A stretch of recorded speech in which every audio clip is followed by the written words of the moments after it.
In a world where strength, speed, power define the game, rugby is more than just a sport. Here in my hometown Warrington, for some, it's a way of life. Behind me stands the home stadium of the Warrington Wolves club, a club steeped in passion, pride and history. Of course we're all familiar with the running game, a sport that's been thriving for over 200 years, but did you know that there was another version of rugby league, one that's not played on a field or with your legs? I'm talking about wheelchair rugby.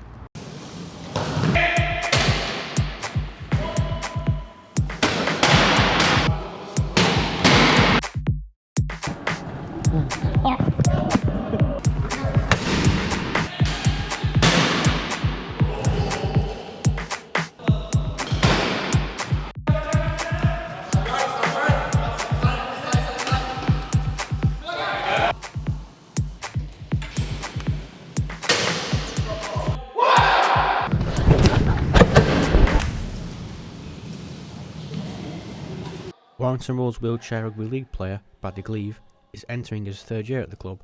Already being crowned the UK's strongest man with cerebral palsy, he is still continuing to break barriers in the sport of wheelchair rugby. At lockdown, I got a message off one of the previous team players who said, do you want to try wheelchair rugby? And I said, yeah. He ended up messaging me when obviously lockdown had all finished, and ended up coming back. Actually played years ago when I was like 15, 16, come away from the sport. And yeah, just had one session and I was pretty much hooked. It's nice to play with people in similar situations to yourself, and but not just that, but obviously because it's the most obviously adaptive sport, inclusive sport. It's nice to know that, you know, whether you're able-bodied or disabled, once you're in a chair, it just breaks down that whole social barrier, so we're all equal in the same way, which is really nice.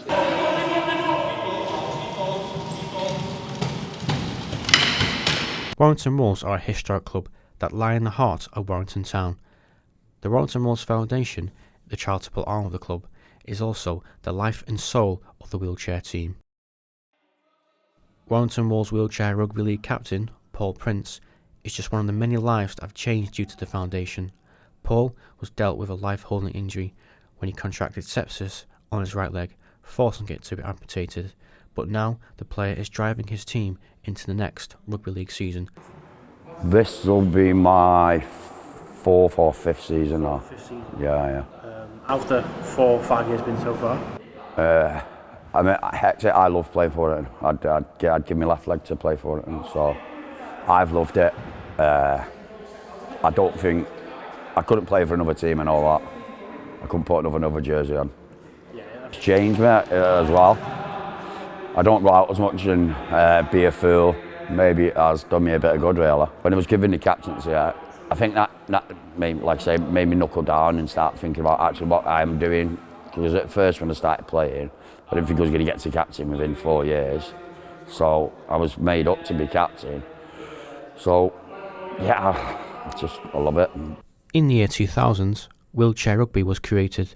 The sport was developed for players with a range of disabilities, genders and ages, creating one of the most inclusive sports in the world. In 2005, the game first came to the UK, and since then, the sport has grown rapidly, with now almost every Super League rugby side having their own wheelchair team. Now, the sport is the most popular and widely spread it's ever been. I mean, it's changed massively. I think certainly from when I started, say till up to when maybe the World Cup in England was announced, it was very much, local leisure centre, tiny pitches, 2 men and a dog watching it, or just friends and family of players. So yeah, I think we always, everybody within the sport knew what the sport could be, because even though at the time there wasn't that many people watching it, there weren't many eyes on the sport. The product, what was on the pitch, was still really, really good. It was still really, really watchable.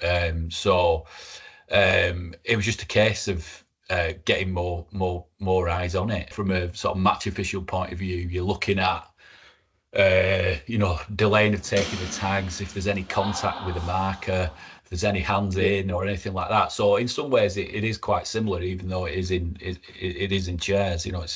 It's the same thing as the running game. You're going to take on Nash, one more set, then we're going to change it up. There we go, make that contact, make that impact, 1! So as a coach, it's for full 360 thing, so we can analyse what they do in a game, but it's also down to them to turn around and go, actually, no, we don't agree, we saw this. Because it's kind of different to running game. Running game, we're kind of all at roughly the same height, whereas wheelchair, you've got that height difference. So they may see something we don't, we can see something they don't in terms of play, in terms of anything along them lines. So it's for them to tell us what they saw and for us to say to them. So it gives them the chance to feed back to us more than anything. You can have, within a game, you can get any type of mechanical problem. So burst tyres, so bursting the tubes, even the chair's fault, even something breaking on a chair like a lap belt, foot plate, anything along the lines. Having the best equipment means you can get the best out of the players. So we can prepare them to go into a game, we can give them all the skills they need. If the equipment isn't working, you're kind of limited to what you're going to get out on the pitch. Right, so from that, what can you take from it? Looking up. What else? Say again? Decision making? Completely. Everything you've done through there is the basics of rugby.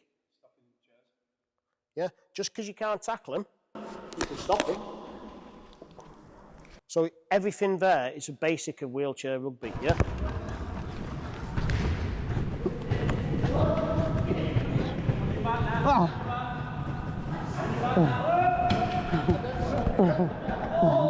For newcomers to the sport, there's no doubt you'll be shocked at some of the brutal collisions, the fast nature of the game, and the widely spread characters that you'll see in a court. But what is it actually like being strapped into the chair and feeling some of those hard and impactful collisions? It sounds worse, to be fair, than actually the impact. It does. It's not too bad, to be fair. It's good, and the physics, the crashing into people. It is fun, but yeah, you are protected, to be fair. With the chair, it just sounds worse than what it is, to be fair. Yeah. Once you get that first hit, you just want to come back and just keep hitting them. Then yeah, it is good. Yeah. It's scary, but you need to have a go in the chair first, and that's why we just grow it slowly. Because if you see some of the impacts, they are quite strong, and it probably does put a few young people off, or probably a lot of people off, to tell you the truth, because it is quite violent, but enjoyable. Unless I'm at an angle, the only time you'll come out is when you come out. But you can hit people as hard as you want, as fast as you want. As all it'll happen is just go up. You end up whacking knees. That's why I wear a knee pad. So. It's said to be the most fully inclusive sport in the world. Just how inclusive is Wheelchair Rugby League? Any age, any gender, any ability, to be fair. It's just a really, really good, because anyone can play it. Fantastic. It's the only fully inclusive sport. If you've got a player who comes in and goes at the best and does everything they want in the session, you're going to get more out of them. If they're loving it, they're enjoying it, they're learning, they're developing, you've got a player you can work with. And I think if you believe that you can do it, and you're willing to put the effort in there, anything's possible. It just depends on how much you want it and then what you're willing to do to get there. A lot of disabled people will adapt and overcome, because that's the only thing that you can do. It is a very sink or swim environment. The thing is, you can sit on your bum and feel sorry for yourself, or you can choose to push the boundaries, but it is only you as the individual that can do that. Wheelchair Rugby League is gaining more light for all the right reasons.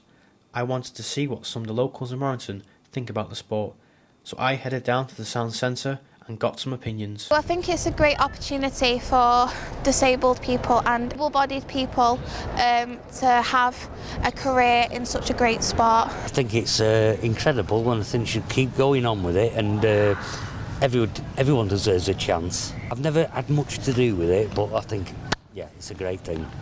I feel like it is good. It's more inclusive. I like the thought of it. Not really watched too much of it, but given the opportunity, I definitely would. Because there's talk of bringing in Wheelchair Rugby League as a sport within Paralympics out there. So I want to hit that.